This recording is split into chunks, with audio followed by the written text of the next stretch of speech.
अस्सलाम वालेकुम ख़ातिनो हज़रात। मुकाबला होने जा रहा है पाकिस्तान और इंडिया के दरमियान, इस बार फ़ील्ड पे अच्छा। दुबई के मैदान में।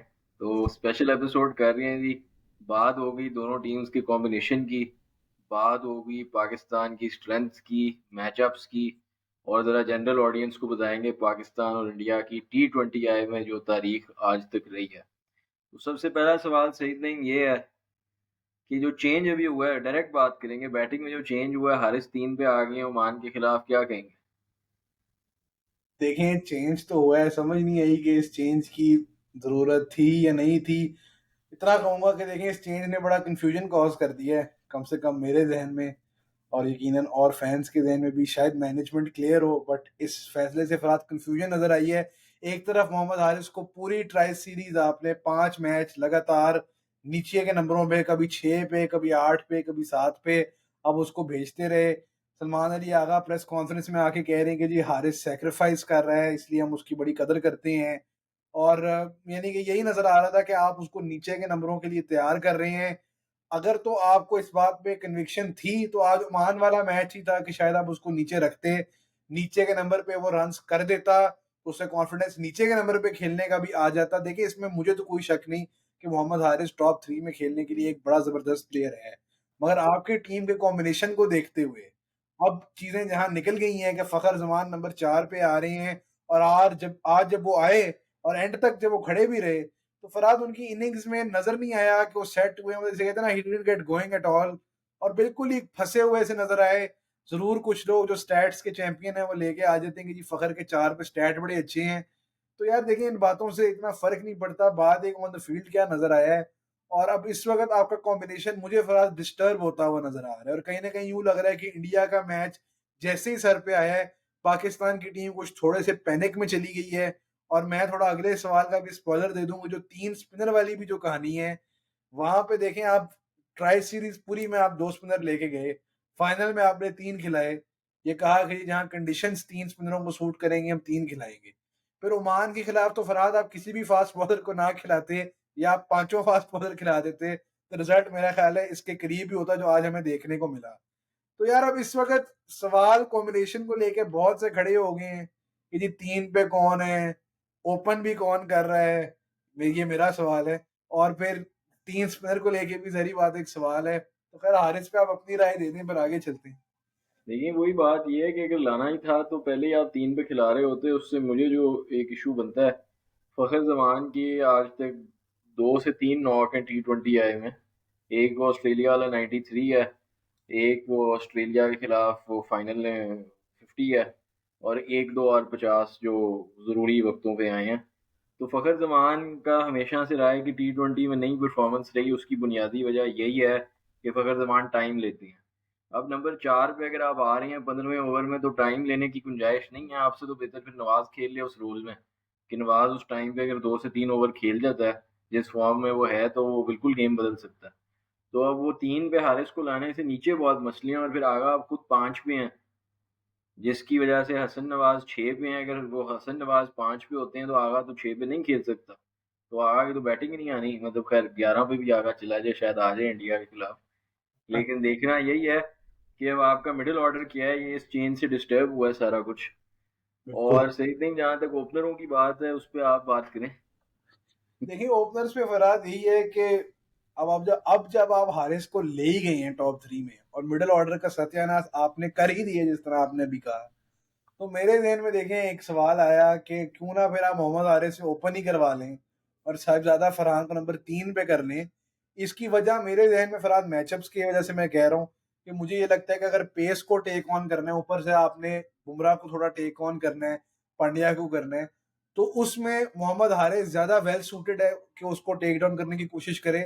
जबकि इंडिया के, क्योंकि देखिए स्पिनर्स तो फुल उनका स्पिन अटैक है, 3 तो उनके प्रॉपर पूरे स्पिनर खेल रही हैं। तो बात है कि उनके खिलाफ मोहम्मद हारिस कुछ भी नहीं कर सकता, क्योंकि ज़ाहिर-सी बात है पावर प्ले में इंडिया ने स्पिन शुरू कर देनी है। तो हो सकता है दूसरा ओवर ही स्पिनर करा रहा हो, वरना चौथे ओवर से तो स्पिनर आएगा ही आएगा। तो वहाँ पे मुझे लगता है फरहान बेहतर सूटेड है, और उसके बाद इनिंग को लंबा डीप लेके चलने में हारिस मिसाल के तौर नंबर 3 पे खेलता है, 5वें छठे ओवर में अगर उसकी बारी आती है एक अच्छे सिनेरियो में भी, तो हारिस आगे कन्फ्यूज़्ड ही दिखेगा हमें। यहाँ पे हो सकता है मैं एक चीज़ यानी कि एक सवाल खड़ा करता हूँ कि हो सकता है यहाँ पे मैनेजमेंट ने वो चीज़ की हो जो मैंने कुछ मैचेस पहले अफ़गानिस्तान के मैच के बाद बोली थी कि यार अगर तो आपके ऊपर विकेट बहुत अर्ली गिर जाती है पावर प्ले में, तो आप हारिस को प्रमोट करके 3 पे भेज दें कि वो पावर प्ले का जाके भरपूर इस्तेमाल कर ले। अब होने को ये हो सकता है कि जी कोई बहुत ही एक्टिव मैनेजमेंट है और कोई बहुत ही जिसे कहते हैं ना थिंकिंग ऑन देयर फीट वाला मामला है और पूरा बैटिंग ऑर्डर शफल होगा इन द मोमेंट और पूरी कहानी इस तरह से चलेगी। देखें ऐसी चीजें अगर तो पुल ऑफ हो जाएं तो लोग याद रखते हैं और लेगेसी बन जाती है, नहीं तो आप पहली फुर्सत में चलते बनेंगे ये पाकिस्तान की टीम है और पाकिस्तानी मीडिया है। बहरहाल देखें इसी वजह से इसी लॉजिक से जो मैंने कहा है शायद आप हारिस को ओपन करा लें ताकि पावर प्ले में वो टेक डाउन कर लें इंडिया के पेस ऑप्शंस को और साहिबजादा फरहान फिर इनिंग को डीप लेके चलें। दूसरी तरफ फरहान ज़हरी बात है साहिबजादा फरहान और साइम दोनों की फॉर्म को लेके मैं तो काफ़ी कंसर्न हूँ। दोनों की तरफ से ही कोई ख़ास परफॉर्मेंस आई नहीं। यकीनन फरहान ने पहला मैच अफ़गानिस्तान के खिलाफ था ट्राई सीरीज़ का उसमें अच्छा खेले थे, पेस सेट किया था इनिंग का। साइम की एक इनिंग है वो भी यूएई के खिलाफ है। तो दोनों फँस रहे हैं और साइम तो शायद फरहान से भी ज़्यादा आउट ऑफ सॉर्ट्स नज़र आ रहे हैं, बट उनकी बॉलिंग उनको एज दे रही है इस वक़्त। लेकिन ख़ैर ये मेरा फरहाद एक आइडिया है, एक सजेशन है कि अगर आपने मिडल ऑर्डर का सत्यानाश कर दिया है, तो फिर आप टॉप ऑर्डर में भी शफलिंग करके देख लें क्या होता है। सही है जी कि राब्ता करती हैं माइक हसन से, अगर माइक उन्होंने ऐसे सोचा। कोई राब्ता करके मैं ये पूछना चाहूँगा कि क्या मैं आपको ज़्यादा जीनियस समझ रहा हूँ या आप वाक़ई इस हद तक फ्लोटिंग बैटिंग ऑर्डर चला रहे हैं कि जिस तरह आपने कहा है हो सकता है अगले मैच में हमें आगा 4 पे नज़र आ जाए, हसन नवाज़ 5 पे, फ़खर जमान 6 पे चले जाएँ किसी मैचअप की कहानी में। होने को तो देखिए कुछ भी हो सकता है, डेटा का मामला है। लेकिन अब यही है कि 14th को जो होगा, लेकिन इस बड़े मैच की प्रिडिक्शन देना हमेशा मुश्किल रहा है। उसकी यही वजह है कि ऑन द डे जिस टीम को स्टार्ट मिल गया, उसके बाद गेम वापस लाना बहुत ही मुश्किल है, ख़ास तौर पे क्योंकि T20 है। तो सही है अगर आप उस कॉम्बिनेशन के साथ जाते हैं सही दिन, तो बैटिंग की तो बात हो ही गई। फिर बॉलिंग पे अगर बात करें तो इस वक्त जो नज़र आ रहा है कि आप दो फुल स्पिनर शाहीन, फ़हीम और साथ नवाज और साइम से बॉलिंग करवा रही हैं। करवा तो रही हैं। देखिए मैं फरहाद इस कॉम्बिनेशन को लेके आपको पता है ट्राई सीरीज से पहले भी जो हमारी बात हुई, बल्कि उससे भी पहले हम तो कब से कह रहे हैं, मैं खैर नहीं समझता फरहाद, खास तौर पे इंडिया के खिलाफ। और ये बात इस वक्त बड़ा एक अनपॉपुलर ओपिनियन शायद लोगों को लगे। मुझे नहीं पता कि आप सुफियान मुकीम और अबरार और नवाज तीनों को खिला के साथ में साइम अयूब जो आपका चौथा स्पिन ऑप्शन बनता है इस कॉम्बिनेशन में, इंडिया के बैट्समैन मेरे नज़दीक आपके एक्स्ट्रा स्पिनर से तंग नहीं होने वाले। और मैं फरहाद मैं तो आज बहुत पीछे का सोच रहा था, पिछले 15-20 साल के पाकिस्तान इंडिया के मैचेस के बारे में सोच रहा था कि जिस वक्तों पे सईद अजमल और शाहिद अफरीदी और मोहम्मद हफीज भी अपने पीक पे थे और पाकिस्तान का ये spin bowling attack white ball पे राज किया करता था, इंडिया के बैट्समैन तो तब भी आपसे तंग नहीं हुए, उन्होंने तो उल्टा तब भी आपको मारा ही है, आपके स्पिनरों को टिका के मारा है उन्होंने। और अगर आप थ्रू आउट देख लें कि यार हम जब कभी इंडिया से जीते हैं, ये बेशक आप वनडेज का भी सोच लें, तकरीबन हर दफा ही मोस्ट ऑफ द टाइम्स हमारे फास्ट बॉलर ही जिन्होंने उनको तंग किया, बेशक आमिर हो, जुनैद खान हो, शाहीन हो, वहाब रियाज हो, तो ये हमारे फास्ट बॉलर ही रही हैं। ऊपर से मैं अगर रिसेंट हिस्ट्री में जाऊं तो आप ये निकाल के देखें कि हारिस रऊफ ने सूर्या कुमार यादव को काफी दफा आउट किया है। और सूर्या कुमार यादव की अगर मेरे नजदीक कोई वीकनेस है तो जेन्युइन पेस ही है, क्योंकि जब बॉल गुड लेंथ से राइज करता है तो सूर्या कुमार यादव जैसा प्लेयर थोड़ा स्क्वेयर अप हो जाता है और वहीं में उसका विकेट निकलने का चांस है। दूसरी बात मैं अगर करूं, देखें अब दो ही ऑप्शन है ना जो लोग लेके घूम रहे हैं। एक तो ये कि जी आप फहीम अशरफ को निकाल दें टीम से, उसकी जगह हारिस रऊफ खिला लें। दूसरा ये कि जो इस वक्त करंट कॉम्बिनेशन जो टीम मैनेजमेंट इसके साथ जा रही है, जिसमें फहीम और शाहीन पेस ऑप्शन है, बाकी 3 स्पिनर हैं। पहले इसकी बात कर लेते हैं कि जो इस वक्त करंटली टीम मैनेजमेंट जिस कॉम्बिनेशन के साथ जा रही है। देखिए इसमें ज़ाहिर-सी बात है फरहाद, बहुत बड़ा मसला है कि या तो मौजूदन इंडिया जब 15-16 ओवरों में होगी आउट, तो चलें आप ईद मनाएँ, वरना क्या आपकी डेथ शाहीन अफरीदी और फ़हीम अशरफ कराएँगे। बात देखें ये है कि दोनों ने अपने दिनों पे चलें कुछ ना कुछ अच्छी डेथ बॉलिंग की है। अफ़गानिस्तान के खिलाफ फ़हीम की अच्छी आखिरी स्पेल लगी थी। बट इंडिया के खिलाफ मेरे नज़दीक बहुत मुश्किल है कि उस तरह की कोई कहानी रेप्लिकेट हो। उल्टा बहुत प्रेशर आ जाएगा फ़हीम पे भी और शाहीन पे भी, क्योंकि शाहीन भी डेथ में अच्छी बॉलिंग नहीं करता। उसको भी डेथ में हारिस रऊफ जैसा पार्टनर होना लाज़मी है। फ़हीम को खिला के आपकी फ़हीम की बेस्ट यूटिलिटी वहीं पे है कि आप मिडल ओवर उससे करा लो 2। तो बात ये कि अगर आप एक्स्ट्रा स्पिनर जाते हो और फ़हीम को डेथ करानी पड़ती है, तो ज़ाहिर-सी बात है आप अपनी बॉलिंग में आपकी एक वीकनेस आ जाती है। जहां तक दूसरे कॉम्बिनेशन का ताल्लुक है, और उस पर मैं चाहूंगा आप ज्यादा बात करें, मगर आप हारिस रऊफ को फहीम की जगह खिलाते हैं, तो यार मेरा उन लोगों को यही सवाल है कि पिछले 3-4 मैच 5 मैच उठा के देखो, फहीम ने जो मुसलसल नीचे आके 15 से 20 रन किए हैं 4-4 5-5 6-6 बॉलों पे, 200 250 300 के स्ट्राइक रेट पे, मुसलसल वही डिफरेंस बना है आपके 120 को 140 बनाने में और आपके 140 को 160 बनाने में। तो बात है, लोग उन रन्स को ज्यादा रेट नहीं करते, लोग कहते हैं कि जी इतने रन तो आके वसीम जूनियर भी कर लेगा या शाहीन अफरीदी भी कर लेगा। तो देखें, ये बातें कहना आसान होती हैं, इस तरह होता नहीं होता क्रिकेट में। शाहीन भी मुसलसल आया ही है, हमारी बैटिंग तो टेल तक मौका दे रही है सारों को खेलने का। तो देखा ही ये लोगों ने सारों ने कितने रन किए हैं। दूसरी बात ये कि आपकी बैटिंग बहुत ज्यादा फ्रेजाइल है। ये जो मैच ओमान के खिलाफ भी आपने खेला, आपकी तो 14 ओवर में 5-6 विकेटें गिरी की सारी की सारी। तो फिर वो नवाज और फखर के दरमियान छोटी पार्टनरशिप लगी, फिर फहीम भी आया टुवर्ड्स दी एंड। तो बात ये कि आप तो, आपकी तो जो मेन बैट्समैन है वो तो एंड तक स्टिक अराउंड कर ही नहीं रहे ओमान जैसी टीम के खिलाफ भी। तो आपको ये सोच भी कैसे आ रही है कि आप एक एक्स्ट्रा बैट्समैन निकाल दो और उसकी जगह एक्स्ट्रा बॉलर खिला लो? आपकी बैटिंग बहुत फ्रेजाइल है, और ये जो माइक हैसन का जो मॉडल है एग्रेसिव क्रिकेट खेलने का, इसमें मुझे लगता है आपको सेफ्टी नेट चाहिए होता है अपने जो है ना बैटिंग लाइनअप से, कि वहां पे कुशन हो थोड़ा सा। तो ये मेरी थोड़ी सी थिंकिंग है, लेकिन आप बताएं आपका क्या ख्याल है इन दोनों कॉम्बिनेशन में? देखिए, कौम को आज तक समझ नहीं आ रही, 2025 चल रहा है, कि यूटिलिटी प्लेयर और ऑलराउंडर कितने काम किए हैं T20 में। दूसरी ऑपोजिशन की आप टीम देख लें, 8 पे अक्षर पटेल बैटिंग कर रहा है, जो जिनको याद होगा 2022 के T20 मैच में नंबर 4 पे आया था पाकिस्तान इंडिया में। तो जाहिर है अब आपको बैटिंग तो कॉम्प्रोमाइज़ बिल्कुल नहीं करनी चाहिए ऐसे मैच में। और फिर यही ऑप्शन है कि दोनों स्पिनरों में से एक आप बिठा के तो हारिस रऊफ खिला लें। मेरा ख्याल है कि ट्रैक पे डिपेंड करता है, अगर वो बहुत ही स्पिनिंग ट्रैक निकला है, जो कि नहीं निकलेगा, जिसके बहुत कम चांस हैं कि थोड़ी स्लो विकेट होगी, ग्रिप करेगा, लेकिन ऐसा कुछ नहीं होने वाला इतना कि बॉल बहुत ज़्यादा ब्रेक हो। उम्मीद यही कर रहे हैं क्योंकि दोनों केसेस में पाकिस्तान के लिए थोड़ी मुश्किलें आती हैं। लेकिन सही है अगर आप हारिस रऊफ खिलाते हैं। देखें, हारिस रऊफ ने जो डेथ यूएई में कराई थी 2022 की एशिया कप में कोहली को, और यूएई के अंदर जनरली जो टूर्नामेंट्स खेले हैं पाकिस्तान ने T20 के खास तौर पे, उसमें रऊफ का बड़ा हाथ रहा है। तो स्ट्राइक बॉलर के तौर पे बिल्कुल, और जैसे आपने कहा सूर्या कुमार यादव को तंग किया, कई दफ़ा आउट कर चुकी हैं। तो सही है, उस केस में कॉम्बिनेशन बहुत सेटल्ड लगता है। ऑडियंस को बताते चलें जी कि जो 13 T20 आए हुए हैं पाकिस्तान और इंडिया के दरमियान, पाकिस्तान 3 मैच जीता है और इंडिया 10 जीता है। इसके अंदर सबसे जो मज़ेदार बात आपको बताएं, 2007 के अंदर तो ग्रुप स्टेज मैच ड्रॉ हुआ, बॉल आउट पे बात गई, और फिर फाइनल पाकिस्तान हारा 5 रन से। जो 2012 के अंदर सीरीज हुई इंडिया के अंदर, उसमें 1-1 हुआ और पाकिस्तान ने पहले मैच में चेज करके जीता। 2022 के अंदर इंडिया चेज पे जीता, 14 में इंडिया चेज पे जीता, 16 में एशिया कप और T20 world cup India chase में जीता, 21 में पाकिस्तान चेज पे जीता, 22 में एशिया कप में इंडिया चेज में जीता, और 22 के एशिया कप में पाकिस्तान फिर चेज पे जीता, और 22 का ही T20 world cup India chase में जीता, और 24 का T20 world cup Pakistan chase में हारा।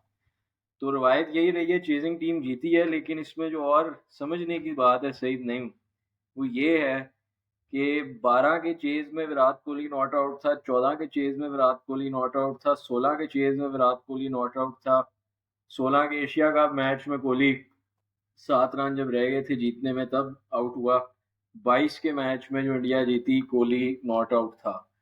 तो 15 साल बाद मेरे ख्याल है पाकिस्तान और इंडिया का मैच होने जा रहा है, जिसके अंदर ना विराट कोहली हैं और ना ही रोहित शर्मा हैं। मेरा ये ख्याल है ये बहुत एक मेंटल एडवांटेज होना चाहिए पाकिस्तान को, ये तो ओडीआई हो या। कर रहे हैं बाबर और रिजवान को मेंटल एडवांटेज। आप देखें हमारे फैंस के, हमारे जर्नलिस्ट के हालात देखें आप।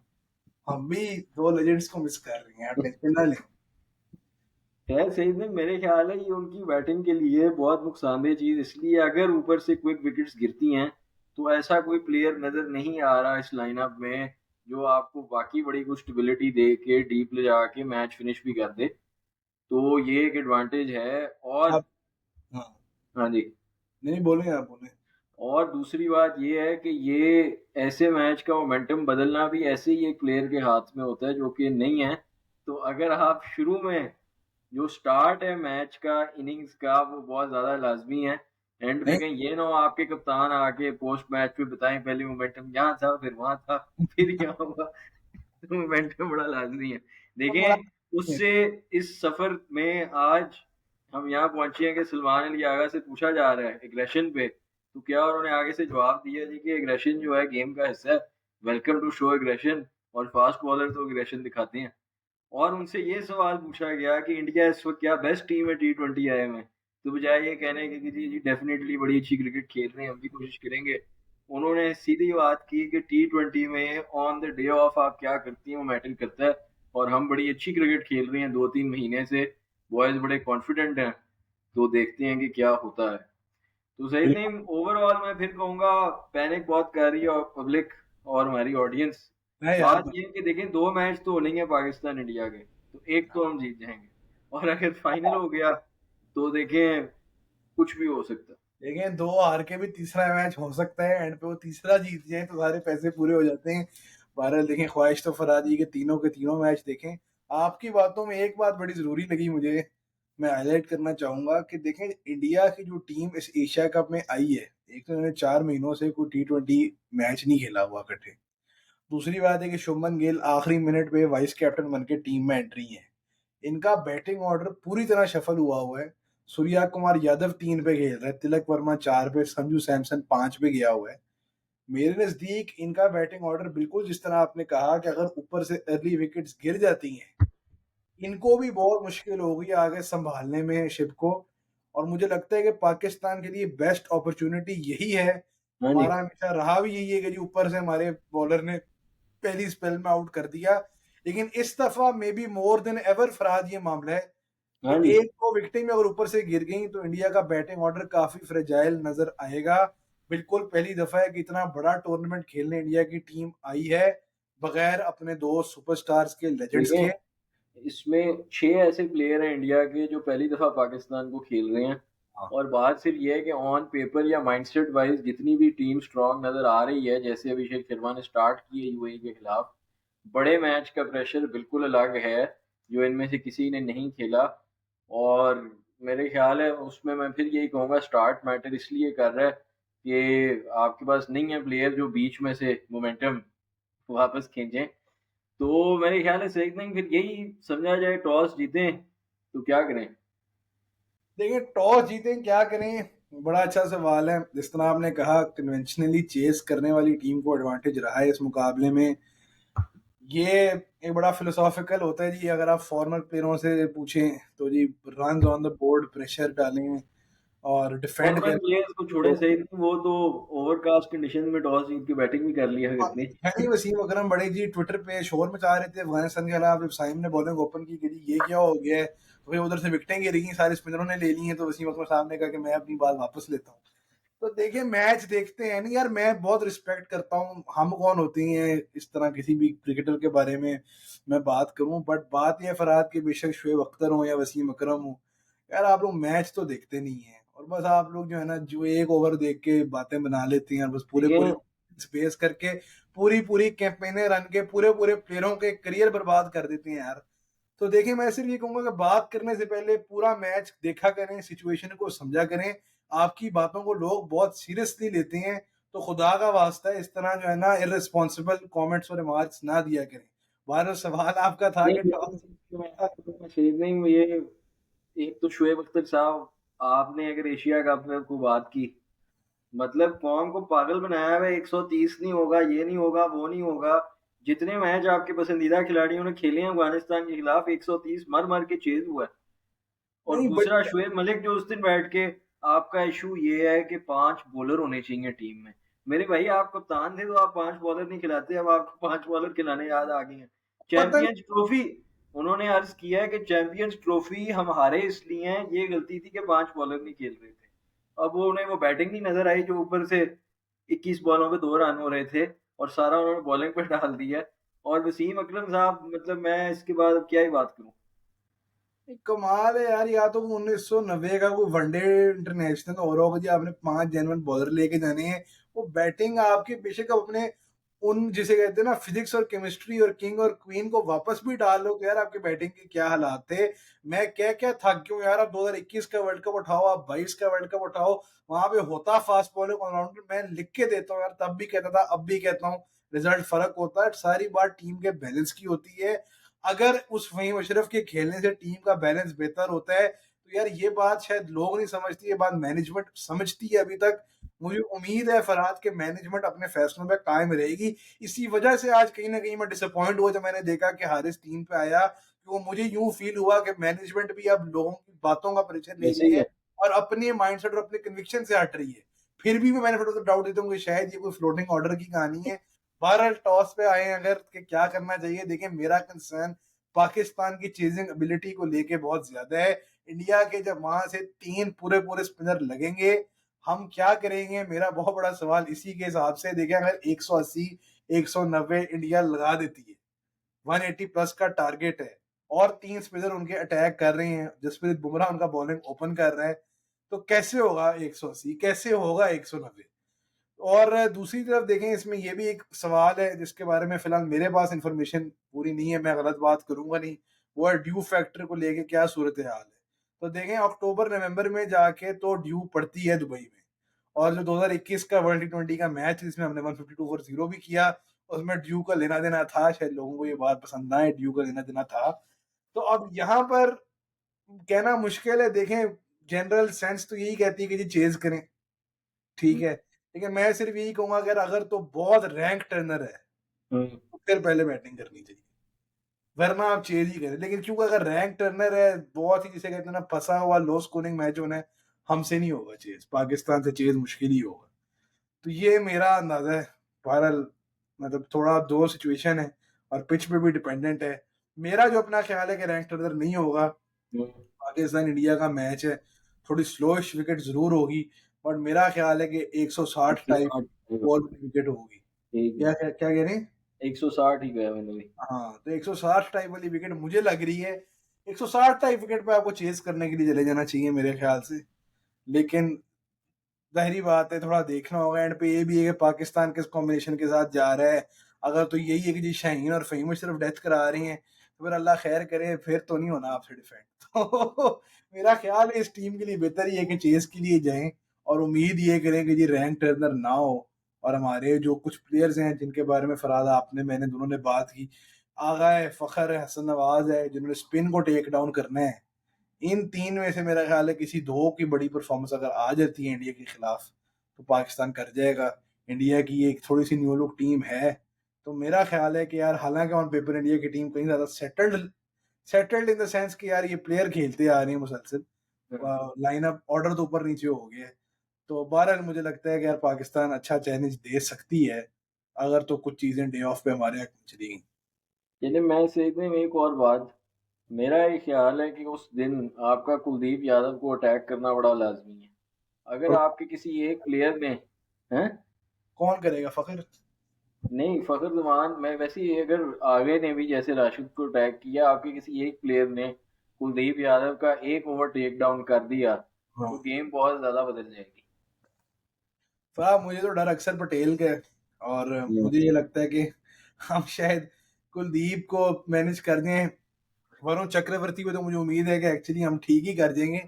अक्षर पटेल मुझे लगता है फरहाद बहुत स्मार्ट बॉलर है और पिच को बड़े भरपूर तरीके से इस्तेमाल करते हैं। अगर पिच में उतनी असिस्टेंस हुई कि वाकई तीन स्पिनर खिलाना रिक्वायरमेंट हुई तो अक्षर पटेल हमें बहुत तंग करेगा। उसकी पेस वेरिएशन, उसकी हाइट है, जिस तरीके से वो लूप करता है, जो उसकी ड्रिफ्ट है, जो उसने महाद वसीम के साथ किया 2024 के वर्ल्ड कप में, याद होगा लोगों को। तो मुझे डर जरूर है फरहाद कि वो हमारे, वो आता भी है सेमी न्यू बॉल से भी बॉलिंग करता है, तो ऊपर से साइम यूब है, हारिस हैं, ये बहुत फंसेंगे उसके खिलाफ मेरे ख्याल से। तो अक्षर पटेल बहुत डेंजरस साबित हो सकता है हमारी बैटिंग लाइनअप के ऐसी है। खैर मेरे ख्याल है जो की बात है पूरे मैच की, वो सिर्फ पावर प्ले है, और वो पहला पावर प्ले है। जो लिए। पहला पावर प्ले जीत गया 70% चांस से जीत जाए। मैचअप्स पे अगर बात करें तो शाहीन वर्सेस अभिषेक शर्मा बड़ा लाजमी है पाकिस्तान के लिए। अगर वहां पे कुछ अपने फायदे में हो जाता है तो वो बड़ा अच्छा स्टार्ट है। बाकी अगर मैचअप्स की बात करें सईद नईम तो Tilak Varma player to watch out for मेरे।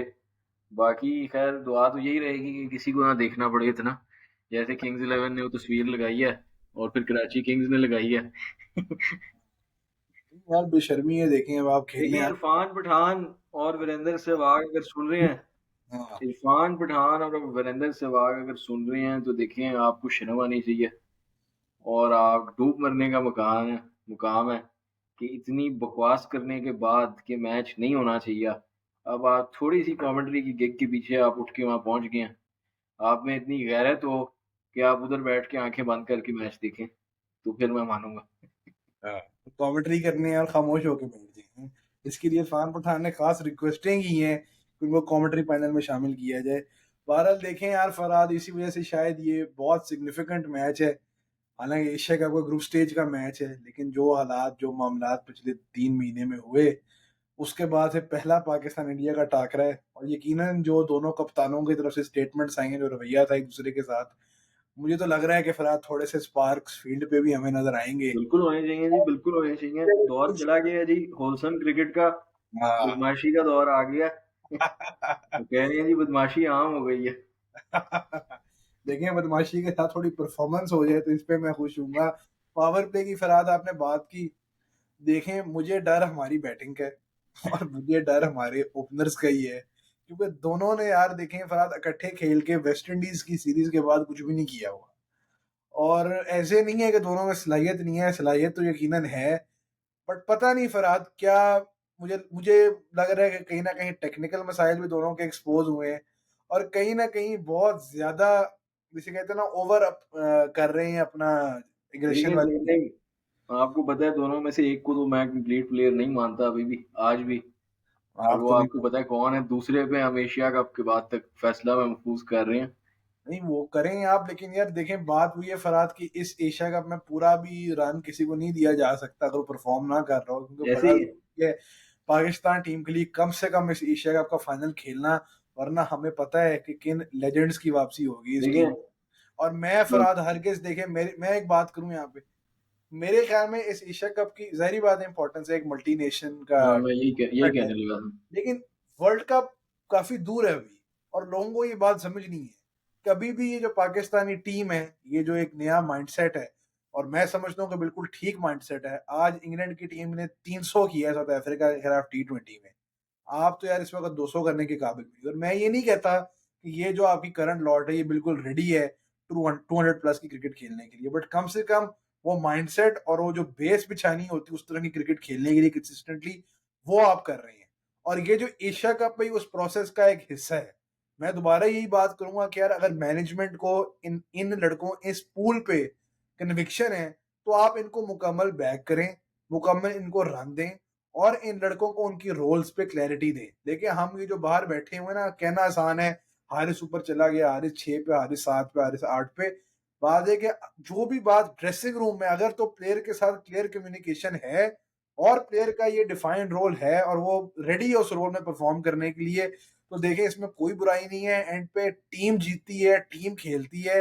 अगर टीम के कॉम्बिनेशन के लिए किसी प्लेयर के ऊपर नीचे अपनी परफॉर्मेंस, इंडिविजुअल परफॉर्मेंस सैक्रिफाइस हो भी रही है, और उसके खेलने से उसके इर्द गिर्द के प्लेयर बेहतर खेल पाते हैं, तो देखें ये होती है टीम। ये टीम नहीं होती कि आपके उसमें से जी 2-3 जो बड़े नाम है वो खेल के चले जाए और बाकी सब जो है ना आपस में जो बचा कुचा है उसको बांटते रहे।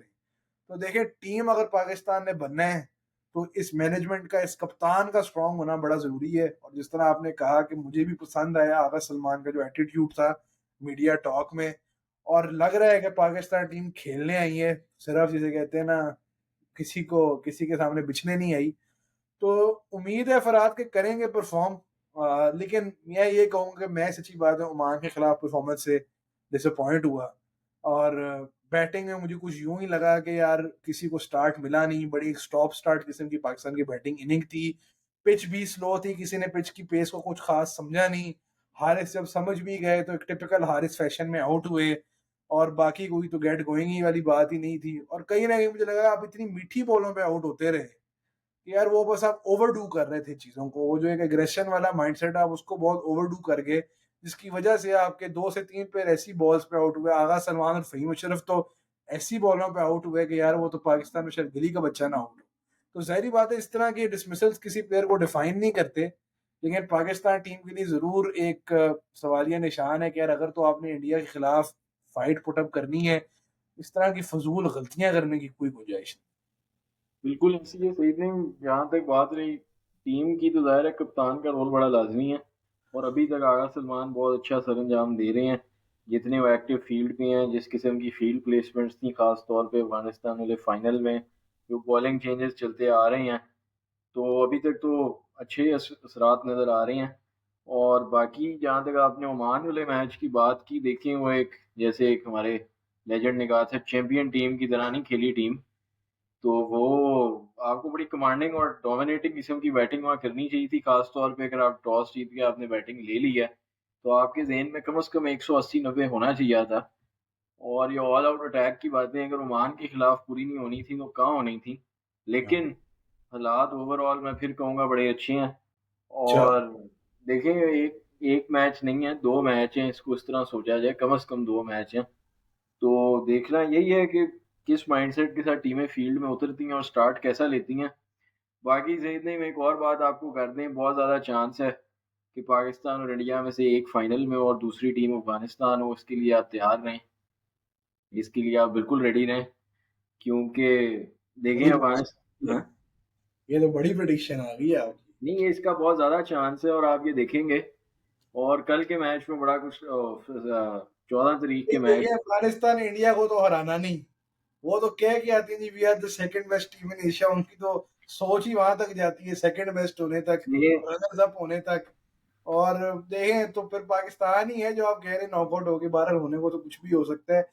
मैं यार फरहाद फिर से बात चाहता हूँ, हम कॉम्बिनेशन पे जो कर ही रहे हैं, तो यार थोड़ा टेक्निकल होके भी समझाएं कि यार अब आप अबरार और सुफियान मुकीम में से जिसे एक को अब किसको पिक करने के लिए जा रहे हैं, क्योंकि सबसे आपने मुश्किल ये सवाल है कहा था। सही में आपने हमारे पर डाल दिया। देखिए, मैंने ये कुछ एपिसोड पहले ये कहा था कि होना अब ये है कि सुफियान वकीम को लंबा खिलाएंगे ट्राई सीरीज, एंड वक्त पे जाके वो ड्रॉप होगा और अबरार खेलेगा इंडिया के खिलाफ।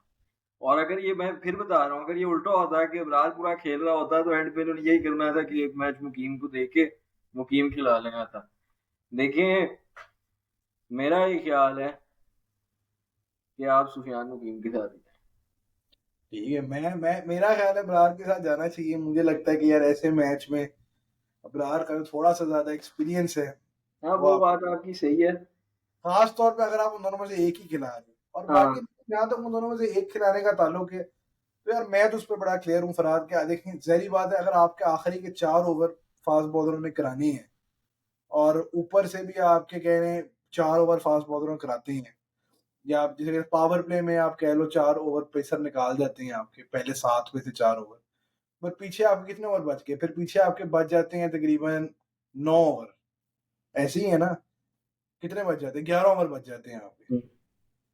तो एक सेट चार चार, हाँ 12 ओवर बचते हाँ 12 ओवर बच जाते हैं। अब इन 12 ओवर कराने के लिए अगर आपके पास दो स्पिनरों का पूरा कोटा है, 4-4, और फिर आपके पास जो है आपका साइम अयूब भी है और फ़हीम अशरफ भी है, तो मेरे नज़दीक इसमें कोई बुराई नहीं है। मुझे तो नहीं समझ आ रही कि जो लोग इस वक़्त चाह रहे हैं कि जी आप 3 फुल स्पिनर खिलाएँ और फिर आपका जो है ना साथ में साइम है और शाहीन अफरीदी हों, तो वो चाह क्या रहे हैं इस वक़्त? और फिर साथ में ज़ाहिर-सी बात है फ़हीम अशरफ के साथ जो जा रहे हैं, कि मुझे उसका मतलब लॉजिक फ़रहाद कुछ ज़्यादा समझ नहीं आ रहा कि क्या डेथ करानी है स्पिनर ने?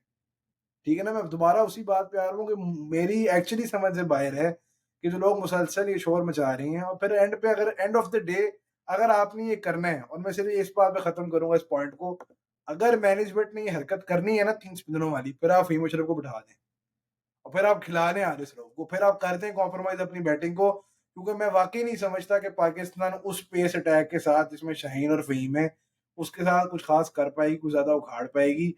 क्योंकि फिर बात वही आ जाती है फरहाद कि आप डेस्क पे बहुत रन्स लीक कर दोगे, और मेरे नज़दीक वैसे ही 3 स्पिनर्स में तो मैं बार-बार बता चुका हूँ कि मैं नहीं समझता कि उसकी कोई ज़रूरत है, उसकी कोई तुक बनती है। बट अगर तो ये किसी की ज़िद है, तो फिर आप रऊफ को खिलाएँ और फिर आप रऊफ और शहीन के साथ हैं। सही है सही, नहीं बात आपकी बिल्कुल वैलिड है। मुझे सिर्फ ये है, वही आप वाली बात कि अगर पावर प्ले में 4 हो जाती हैं और डेथ के 4 आप रखते हैं, तो जो आपका समझ लें फर्स्ट चॉइस स्पिनर जो पावर प्ले के फौरन बाद अगर आता है, या एक आधा पावर प्ले में भी नवाज करा लेता है, तो मिडिल ओवर्स के लिए मेरा ख्याल है मुकीम बुरी ऑप्शन नहीं है, जिस वजह से मैं मुकीम जा रहा हूँ। क्योंकि देखिए और चाइना मैन जो है वो विकेट टेकिंग ऑप्शन है, और वो विकेट टेकिंग ही आपको चाहिए बीच में। अगर आपके ऊपर से भी अच्छी होगी, मिडिल ओवर्स भी ठीक हो गए, लेकिन मेरा ख्याल है इस पॉइंट पे टेक्निकली अगर कोई बात की जाए तो इतना कोई सोचने के कोई मौके नहीं है कि अब कौन ज़्यादा बेहतर है। जिसके साथ मैनेजमेंट कंफर्टेबल है, तो जिसको यार फर्स्ट चॉइस समझती है, ले जाएं। एक और बात करूं, अब लोगों ने ऐसी बातें भी शुरू कर जी, नवाज भी पूरा स्पिनर नहीं है इसलिए हाँ। आपको। यार मेरी बात सुने, फिर क्या अक्षर पटेल भी पूरा स्पिनर नहीं है, रविंद्रा जडेजा भी पूरा स्पिनर नहीं है, कोई बंदा अगर ऑलराउंडर है तो ऑलराउंडर होने की ये डेफिनेशन कब से बन गई कि ये पूरा बॉलर नहीं है? अब मोहम्मद नवाज की जो फॉर्म लगी हुई है जब से उसका कमबैक हुआ है वेस्ट इंडीज सीरीज में, वो आपका नंबर वन स्पिनर बन के चल रहा है यार। नवाज उससे पहले भी जब कोई पाकिस्तान टीम में रहा है उसका role primarily as a bowler ही रहा है। ये तो इस वक्त जो नवाज की बैटिंग फॉर्म लगी हुई है तो शायद उसकी करियर की सबसे अच्छी नजर आ रही है। तो बात ये कैसी बेवकूफों वाली बातें शुरू कर दी हैं यार कि नवाज पूरा स्पिनर नहीं है। और फिर ऐसी बातें भी चल रही हैं, वो जी अगर नवाज को मार पड़ गई और वो 4 ओवर का, तो भाई अगर शाहीन अफरीदी को मार लग गई और 4 ओवर का कोटा ना पूरा करा सका, या सुफियान मुकीम को मार पड़ के वो 4 ओवर का कोटा ना पूरा करा सका, तो यार ये कैसी बात नहीं। इस तरह तो आप 7 बॉलिंग ऑप्शन, 8 बॉलर खिला लो यार, फिर किसी को मार पड़ेगी तो उसका बैकअप हो। अगर आखिर में बैटिंग आपको 4 बॉलर करके पूरी कर देनी है, तो यार कहीं आपको जिसे कहते हैं बैलेंस करना होता है चीजों को। ये एक अजीब स्टूपिड सोच मुझे पाकिस्तान फैंस में नजर आ रही है कि जी फलाने को मार लगी तो बैकअप हो फलाना, इसलिए हम पूरे पूरे बॉलर खिला रहे हैं। तो यार इस तरह क्रिकेट चलती नहीं है, मॉडर्न डे क्रिकेट इस चीज का नाम है कोई नहीं। और आप लोग फिर वही बातें यार, वही 10-20 साल पुरानी क्रिकेट के ऊपर जा रहे हैं और इन्हीं फॉर्मर लीडरों को सुन के जा रहे हैं। वो जी बैठे हुए हैं, उमर गुल साहब टीवी पे बैठे हुए हैं और जी फहीम अशरफ की जगह वसीम यूसुफ खिला लो। ठीक है यार, आप वसीम यूसुफ खिला लो, जी वसीम यूसुफ बड़ी बैटिंग करता है। अब जिसने देखा है यार, आप जाके देख लो, अगर टीम मैनेजमेंट बैटिंग में से तरजीह दे रही है फहीम अशरफ को, तो यार अगर आपने बैटिंग में फहीम और वसीम यूसुफ का कंपैरिजन करना है, फिर आपका अल्लाह ही हाफिज है। फिर उमर गुल साहब बैटिंग सिखा दें जाके प्लेयरों को, जिस तरह की बैटिंग उन्होंने की थी, वो जो फ्लिक मारते थे एक, तो बस वही एक सिखा दें जाके प्लेयरों को, क्योंकि फिर इसी पे आ गई है ना आपकी क्रिकेट पर, यहीं यहीं तक आ जाती है बात। तो बात ये है फरहाद की, यही फॉर्मर क्रिकेटर फिर मिसबाह टीवी पे बैठे हुए हैं, हफीज साहब हैं, मलिक हैं, उमर गुल हैं, यार इन्हीं चारों का, मलिक के अलावा यही थे बाकी जो पिछले 3-4 साल में फेरे लगा के आए हुए पाकिस्तान टीम के। मलिक को मेंटोर बनाया था चैंपियंस कप में, क्या उखाड़ा इनमें से किसी ने भी? क्या उखाड़ा इनमें से किसी ने भी? जब उल्टा भी मलिक ने तो कोई बहस शुरू फॉरेन कर दी कोच, है कि जी मुझे 40 लाख नहीं पता नहीं कितना मिल रहा है। जब भी कोई फॉरेन कोच आता है, जो आग लगती है हमारे फॉरवर्ड प्लेयर्स को, जो जो बातें शुरू हो जाती है, हर छोटी से छोटी बात को इशू बना देते हैं। और जब कभी इनको खुद आप मेंटोर बना के इनके जैसी 40 लाख जेब में डाल डाल देते थे, आते ही कौन थे इनमें से टीवी पे शोएब मलिक साहब आगे सारा दिन अपनी अपनी कमीज साफ करते रहते थे, बाकी तो कोई बात करें उनको टाइम नहीं मिलता था। तो यार मैं फरहाद क्या बात करूं, बस इसी बात का दुख होता है कि यार इन लोगों को लोग सुनते हैं, इन फॉर्मर प्लेयर्स को सुन के लोग ओपिनियंस डेवलप करते हैं प्लेयर्स के बारे में। और फिर जब पाकिस्तान की भी वैसे ही देखिए, पाकिस्तानी मैच खेलने जा रहा है, पाकिस्तान कभी भी इंडिया के खिलाफ पिछले काफी अरसे में, सीधी सी जो बात है, फेवरेट तो होता नहीं है, लेकिन आप हारने का जो मलबा है वो कुछ एक दो प्लेयरों पर डाल देते हैं क्योंकि वो इजी टारगेट होते हैं। देखें, इसी चीज से जान छुड़वाई है पिछले 5 साल में, जिन दो चार ने कब्जा किया हुआ था। अब खुदा का वास्ता है इनको खेलने दें और उन दो चार को भुला दें कुछ देर के लिए। देखें T20 के अंदर आज तक दो ही कप्तानों ने इंडिया को हराया। एक मोहम्मद हफीज है अब और दूसरे एक बाबर आजम है। इनके खिलाफ बाबर आजम से क्या ही सुने, मोहम्मद हफीज के अलावा किसी की जरूरत नहीं होनी चाहिए पाकिस्तान इंडिया T20 क्रिकेट में बात करने की। और लोग ये भी लेके चल रहे हैं, only captain to beat India in world T20 and Asia cup. बात है वो वर्ल्ड T20 में जब एक ने हराया तो फिर एंड एशिया कप करके तो बस आप जिसे कहते हैं ना। यार देखिए, मैं सही में एक बात आपको बताऊं, जब कभी इंडिया को हराया है पाकिस्तान ने, ठीक है, पिछले मैं 15 साल की बात करूंगा, तो हमेशा एक रिलेटिवली नई टीम ने हराया है। 17 के अंदर आपने चैंपियंस ट्रॉफी में हराया, 21 के अंदर आपने हराया, बिल्कुल नई टीम थी। और अब दोबारा एक बार फिर नई टीम है। जब भी ये थोड़ी बहुत चेंजेस की लहर शुरू होती है तो उसमें हमेशा आपका जो यंग टैलेंट है परफॉर्म करता है, बड़े मैच में करता है, इंडिया के खिलाफ करता है। बिल्कुल बैक करेंगे, पूरी तरह बैक कर रहे हैं। और सबसे दो जहन में आए पाकिस्तान की बैटिंग से, मेरे ख्याल में आगा सलमान और हसन नवाज, इनमें से एक ने तो आपको बड़ी इनिंग मुझे पूरी उम्मीद है कि इंडिया के खिलाफ दे देनी है। बल्कि मुझे था हसन नवाज का भी अभी तक पिछले 5-6 मैच में सबसे बड़ा स्कोर आएगा इंडिया के खिलाफ। इंशाल्लाह जी बिल्कुल, किसी का है पूरा स्कोर आए, बड़ा स्कोर आए, दुआ यार करेंगे। और जो एक और बात है, देखें ऑडियंस को समझने की ज़रूरत है कि ये मैच ठीक है, सिर्फ़ एशिया कप का मैच है और ठीक है ग्रुप स्टेज मैच है। लेकिन इस एशिया कप से ज़ाहिर है जो वैसे सूरत-ए-हाल रही है उससे भी लाज़मी है, लेकिन ये मैच आपकी व्हाइट बॉल क्रिकेट का फ़ैसला, ये टूर्नामेंट आपकी व्हाइट बॉल क्रिकेट का फ़ैसला करने जा रहा है अगले 2 साल का। अगर एशिया कप में आपकी टीम बहुत अच्छी परफ़ॉर्मेंस देती है, तो ये बात लिख लें, इस दिसंबर से पहले आगा सलमान को ओडीआई कप्तानी मिल जाएगी और आप ये बात लिख लें कि फिर आपके अगले टी20 वर्ल्ड कप में ही तकरीबन ऐसा ही कॉम्बिनेशन जाएगा। बाकी बात आपने कोचिंग की बिल्कुल सही बात है। जब तक माइक हैसन जीतते रहेंगे, तब तक इनका टीवी पे आना बंद नहीं होगा। बकवास इन्होंने करनी है आके और कुछ भी नहीं इन्होंने करना। और जो काम अपने 20-20 साला करियर में नहीं कर सके, वो अब ये समझाएँगे आगा सलमान को कि कैसे करके दिखाना है, कि वर्ल्ड कप में और टूर्नामेंट्स में इंडिया को कैसे हराना है, क्या कॉम्बिनेशन खिलाना है। तो बस यही है, सईद नईम बात वही फिर दोहरा के करूँगा, बात पावर प्ले की है और बात एक अच्छे स्टार्ट की है। उसके बाद फिर जो होगा मैच में देखा जाएगा। क्लोज मैच होना है कि नहीं होना, सिर्फ ये बता। क्लोज़ मैच होना है, नहीं होना, पता नहीं जी, हम कुछ भी नहीं पता नहीं इसके बारे में। कहेंगे रैंक टर्नर हुआ तो भाई हमें नेड़े भी नहीं लगना। मैं सिर्फ इतनी मेरे पास कन्विक्शन है, बाकी तो जी दुआएं और उम्मीद है, देखते हैं क्या होता नहीं, रैंक टेबल पे आपने क्या कहा है कि बैटिंग फर्स्ट करें? है। रैंक टर्नर में बैटिंग फर्स्ट कर। हाँ, बिल्कुल सही है। देखिए रैंक टेबल पे यही है कि आप आहिस्ता-आहिस्ता करते-करते 7-8 की औसत पे जाते-जुते कहीं धक्का लगा के 155 कर गए, तो आपके पास बेस्ट चांस यही है अगर बॉल बहुत घूम रहा है, पिच ऐसी है। वरना हमसे 140 भी चीज नहीं होना रैंक टर्नर। ऐसे ही है, देखिए बिल्कुल ऐसे ही है।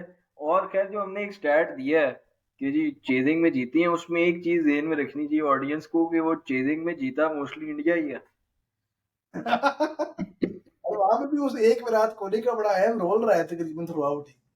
तो देखिए नया चैप्टर लिखा जा रहा है पाकिस्तान इंडिया क्रिकेट तारीख का और हमारी नाइस। अपनी व्हाइट बॉल क्रिकेट का। सिर्फ डैश है। डैश वर्सेस डैश का मैच है जी। क्या बात है। तो देखेंगे 14 तारीख को क्या डैश होता है। जीतेगा ही फिर। ठीक है। और चलिए, देखिए मेरे ख्याल है सही नहीं, ये बताएं फील्ड पे लड़ाई होनी है कि नहीं होनी। मुझे लग रहा है होगी। इस दफा मुझे लग रहा है होगी। देखिए अगर अगर तो पाकिस्तान के खिलाड़ियों को स्टार्ट मिल गया अच्छा, ऊपर से 2-3 आउट हो गए तो फिर तो लड़ाई हो जाएगी। भाई हार्दिक पांड्या जैसे जो है ना, फिर बहुत हाँ आपको वैसे एक्टिव नजर आएंगे फिर। मैं तभी कह रहा हूँ हारिस रऊफ को खिला लें, कोई अगर हमारी तरफ से किसी ने कुछ करना है उसी ने करना है। नहीं, बाकी तो अगर आप मुर्शिद शाह को भी खिला लें और पिच पे भागना शुरू कर देंगे जैसे वो। वो सिर्फ एक मखसूस टीम के खिलाफ उनके जज्बात थे। खैर ठीक। सही थे, ओवरऑल थोड़ी एशिया कप की अगर बात कर दें तो बहुत बड़ा दूसरे ग्रुप में क्या देख रहे हैं आप? ज्यादा बड़ा ग्रुप वहां है, ज्यादा बहुत बड़ा। कंपटीशन वहां है, राइवलरियां वहां है सारी। बांग्लादेश, श्रीलंका, दुनिया की दो वर्स्ट स्ट्राइक रेट वाली टीम्स, और साथ में अफगानिस्तान। देखिए अफगानिस्तान को तो तकरीबन वॉक ओवर मिल गया है। मैं बहुत एक्साइटेड हूँ बांग्लादेश और श्रीलंका के मैच के लिए, और मेरे नजदीक जो मुकाबला होगा बड़ा तगड़ा होगा। तो देखें, मुझे लगता है फरहाद कि इस दफा बांग्लादेश की टीम कुछ थोड़ी बेहतर नजर आ रही है। इरशाद देखिए हुसैन, बांग्लादेश की 11 ऑडियंस को पढ़ के सुना दूं मैं। हुसैन। परवेज हुसैन ईमान, हाँ, तंजीद हसन, लिटन वाह, दास, तौहीद रिदवाय, माय जाहिर फेवरेट। अली, शमीम हुसैन, मेहदी हसन, तंजीम हसन साकिब, रिशाद हुसैन, हाँ, तस्कीन अहमद और मुस्तफिजुर रहमान। ये लग तगड़ी रहा है 2014 के टी20 वर्ल्ड कप की टीम सुना रहा हूँ, ऊपर आप होगी। तमीम इकबाल और सोमिया सरकार फिट कर दें। रिजर्व्स देखिए तो वहां पे भी शोमिया सरकार, मेहदी हसन मिराज और कोई एक आधा इस तरह कैरेक्टर उनके रिजर्व्स में मौजूद है। तो जरूरत पड़ने पे आपको पूरी 2014 की टीम, वो कहीं से शाकिब अल हसन को भी एक आंख के साथ बुला लेंगे कि आके बस थोड़ी बॉलिंग ही डाल दे। तो देखें बहरहाल बांग्लादेश की श्रीलंका के भी पढ़ के सुना देना जरा जल्दी से। श्रीलंका की टीम जी बिल्कुल, श्रीलंका की पूरी स्क्वाड की आपको मैच तो अभी तक नहीं हुआ है श्रीलंका श्रीलंका का नहीं हुआ। का। हाँ मैं आपको स्क्वाड सुनाता हूँ श्रीलंका की जी। नोवा नीदू, फर्नांडो, कुशल मेंडिस, कमिल मिशारा, पथुम निसांका, कुशल पेरेरा, चरित असलंका जो कि कप्तान है, वनिंदु हसरंगा, चिमिका करुणारत्ने, जनित लियांगे, कमिंडू मेंडिस, दसुन शाना का फॉर्मर कैप्टन जी, दो दो फॉर्मर कैप्टन। फिर जी दुष्यंता चमीरा, बिनूरा फर्नांडो, मथीशा पतिराना, महीश ठीकशना, रुवान तुषारा और दुनित वललागे बड़े जबरदस्त बॉलर है। टीम तो यार इनकी भी अच्छी है, स्पिनर अच्छे हैं यार इनके। ठीकशना वललागे, क्या ख्याल है? साथ में असरंगा, तीन लेकिन स्पिनर कल के मैच ने इनके ग्रुप का फैसला करना है। करना है। हाँ जी, जो इनमें से जीतेगा उसने आगे चले जाना है, क्योंकि ऐसे ही है, मेरा ख्याल है अफगानिस्तान इन दोनों को हरा लेगी। ऐसे ही है, बिल्कुल ऐसे ही है। श्रीलंका जीत जाएगा जी, मेरा ख्याल है। चलें, वेरी नाइस। श्रीलंकन लायंस को बैक कर रही हैं फिर। हालांकि बेस्ट विशेज मेरी हमेशा की तरह बांग्लादेश टाइगर्स के साथ है। ठीक है जी। या टाइगर्स वर्सेस लंका लायंस। देखिए फाइनल वर्डिक्ट सही नहीं, क्या आपको क्या कोई तासुरात दे दें फाइनल मैच पे? पाकिस्तान इंडिया में हाँ जी। मैंने कहा बांग्लादेश श्रीलंका में मांग रही है, उस पर तो पूरा एक और एपिसोड बनता है। वो तो टाइम की कमी की वजह से हो नहीं पाए। इंशाल्लाह उम्मीद है कि ये दोनों टीमें आगे आए तो मैं इस पे स्पेशल एडिशन करूंगा। बारह जी पाकिस्तान इंडिया पे फाइनल जज्बात दे दें यार, मुझे लगता है इंशाल्लाह अच्छी फाइट होगी। और मुझे लगता है हाई टेम्परेचर वाला मैच होगा, कोई जिसे कहते हैं ना डिसेंसी शीसेंसी, कोई इस तरह का मामला नहीं होना, फुल तगड़ी क्रिकेट हो। मैं चाहता हूँ सही कॉम्बिनेशन के साथ जाएं, सेटल्ड कॉम्बिनेशन के साथ जाएं, डे ऑफ पे कंफ्यूजन कोई ना हो, और जो खेले उसको आप मुकम्मल बैक करें। और साहिबजादा फरहान और सायम यूं में से एक बंदा अगर चल जाए ना, तो आप बहुत अच्छी पोजीशन में होंगे। देखिए मैं एक और बात यहाँ हाईलाइट करूँ, 2023 का वर्ल्ड कप फाइनल, उस पर बड़ी बात होती है इंडिया होम पे हारा। उसके अगर आप कभी पहले 10 ओवर निकाल लें ऑस्ट्रेलिया की फील्डिंग के, तो आपको समझ आ जाएगी कि फ़र्क कहाँ पे था दोनों टीमों के दरमियान। आपकी जो एनर्जी होनी चाहिए फील्ड में, आप बिल्कुल कॉन्फिडेंस के साथ उतरें। आप 5 में से 4 सीरीज जीत के आ रहे हैं, आप ट्रॉफी जीत के आ रहे हैं, और आप एक आधी जंग भी बीच में जीत के आ रहे हैं। तो आप जाके पूरे जोश और जुनून के साथ खेलें फील्ड पे।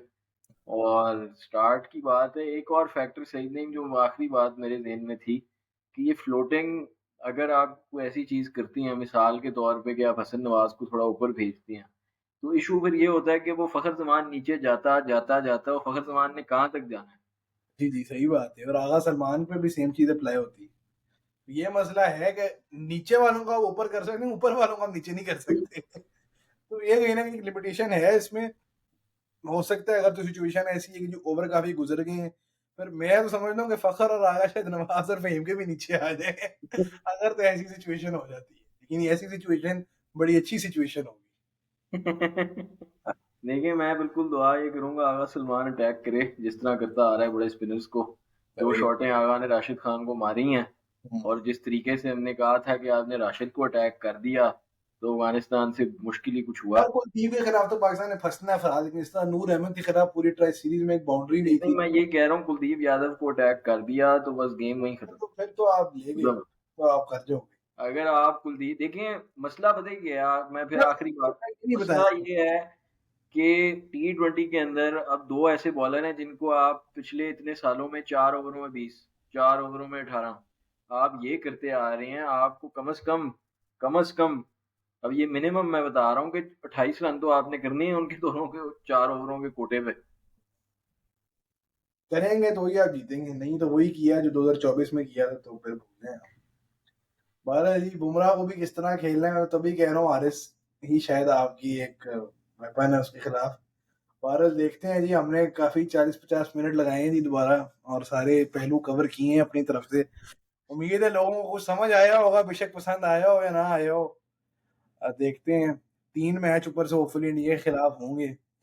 आज नहीं तो देखें अगले मैच में, मुझे लगता है हमारी बहुत सी बातें लोगों को सही होते हुए नजर देखें, और ये हमारे चैनल के लिए भी बड़ा लाजमी टूर्नामेंट है। जो बातें अब हम चंद महीने से करते आ रहे हैं, वो आएंगी। या तो तकमील तक पहुंचेंगी, या फिर हमें कंटेंट और मिलने वाला है आइंदा आने वाले महीनों में, स्टैट्स लाने का और हाँ, बातें करने का। चलें जी, thank you so much, best of luck to the team Pakistan.